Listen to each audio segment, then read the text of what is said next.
Community is not just the place we live in, it is a space that we create together. It is built in the small moments, the greeting offered to strangers, the patience we show when someone is struggling, the courage to listen even when we disagree. Community grows every time we choose connection over distance, understanding over assumption, and kindness over convenience. Respect is the foundation that allows a community to thrive.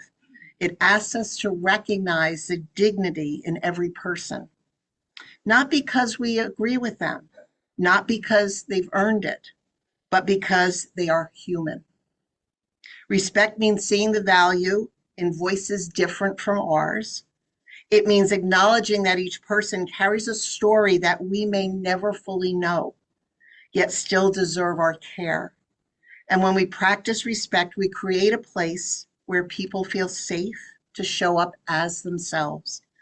And when people feel safe, they contribute, they share, they take risk, they help others.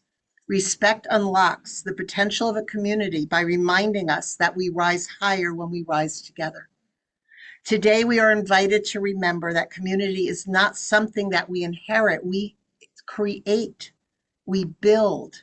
And with every choice, every word, every act of generosity, we shape the world around us. We have the power to make this place where people feel welcomed, valued, and seen. So let us choose to be the kind of community that lifts each other up. Let us choose respect, not as a restriction, but as a way of living. And let us choose every day to create a world where everyone belongs. Thank you.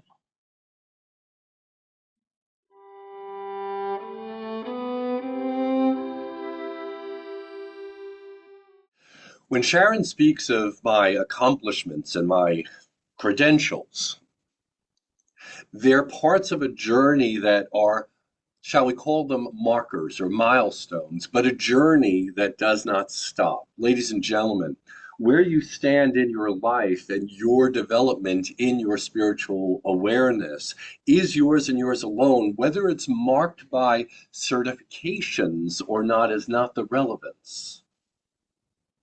If you are truly in your spiritual development and living through that experience, you are following the way you move in the world and the decisions that you make in a moment and the way that you choose either to act on those decisions, to sit with them, to move ahead or not.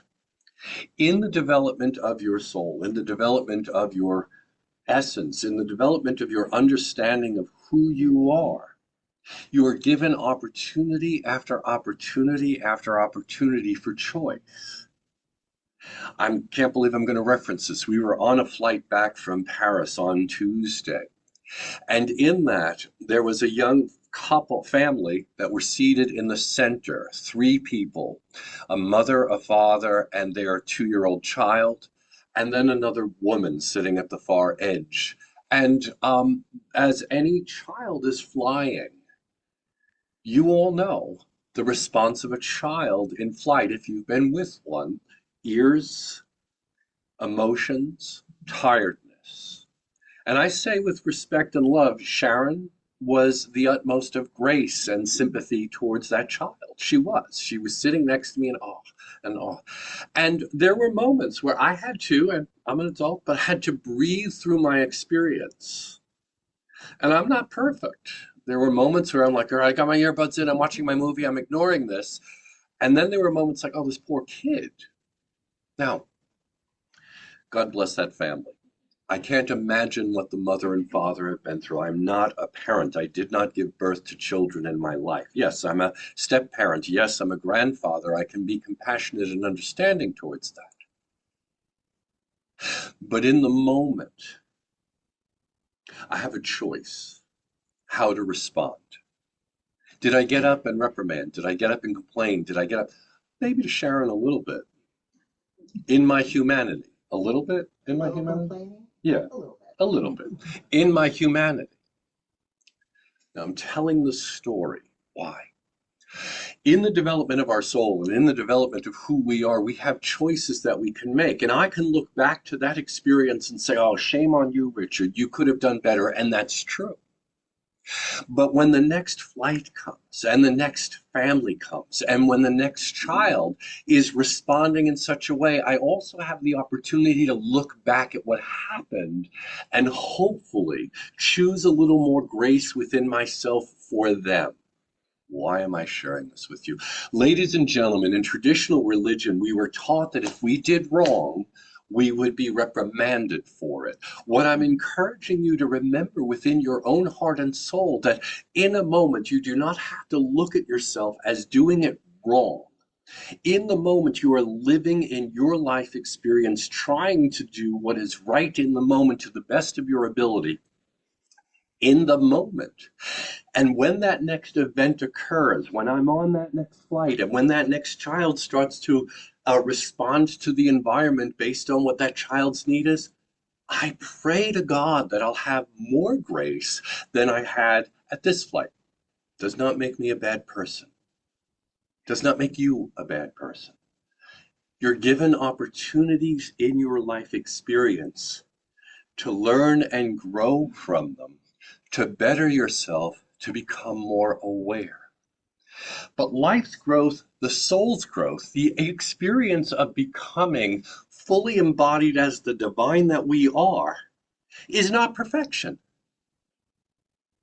It's the opportunity to stand in moments of grace and to see ourselves as moving between our embodied humanity and our divine essence, and in that space, grow with it. And so perhaps, the next time each of us would have the opportunity to breathe and to be more graceful. But perhaps, like that child, in that moment, the pressure of our lives may be getting us, and we may want to scream and cry about whatever's going on, the lack of sleep, the desire for food, the pressure in the plane. I don't think we would behave like a child. I would hope not. Don't you know who I am? We were talking about that. I'll explain that very simply. There's a book entitled Don't You Know Who I Am?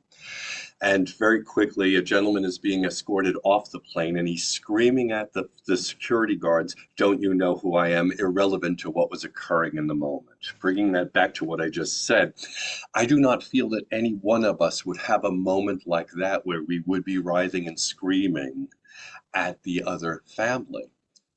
We're given an opportunity to breathe and become more aware of our soul's expression and have grace in the moment.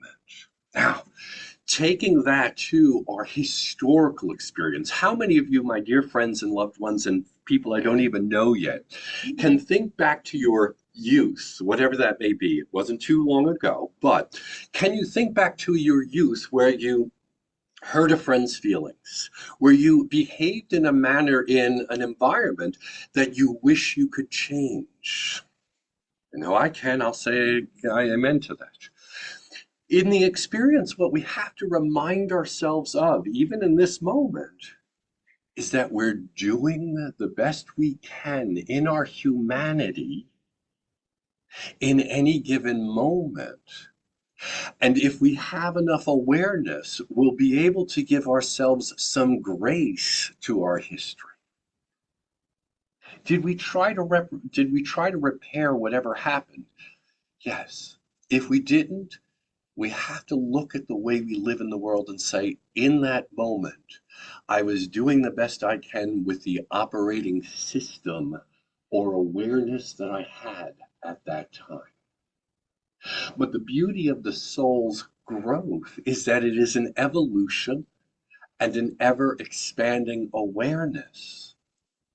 So in the experience of life, the more we can tap into simultaneously our physical embodiment and our divine expression, and live in the space of tension and delight between those two spaces, and find that space to give ourselves grace, then I tell you, my dear friends, I feel we're operating from a place of awareness, knowledge, and with the grace of the infinite, compassion.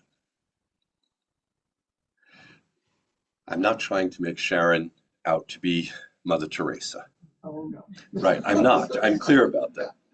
But I look at what happened on that plane and I admire the level of compassion that she had in that moment. In that moment, my friend was being a teacher to me. So the next time I'm on a flight, you'll hear another story at another address here, whether I did well or not. Or if I have Sharon in the back of my head saying, Richard, you're being a real curmudgeon. The point that I'd like to try to make for today is that, please, ladies and gentlemen, understand that you, as physical beings inhabiting this world, are navigating life experiences that at times, like that child, may be causing you distress, being tired, not having the effort or energy or ability, wanting something more, and feeling the pressure of the outward environment. That is a part of being human for all of us, and how we display our humanity in society has a lot to do with the character of who we are. In the moments that we do it well, I say pat yourself on the back. I don't mean it to sound from an egoic place, but say, all right, I did that well.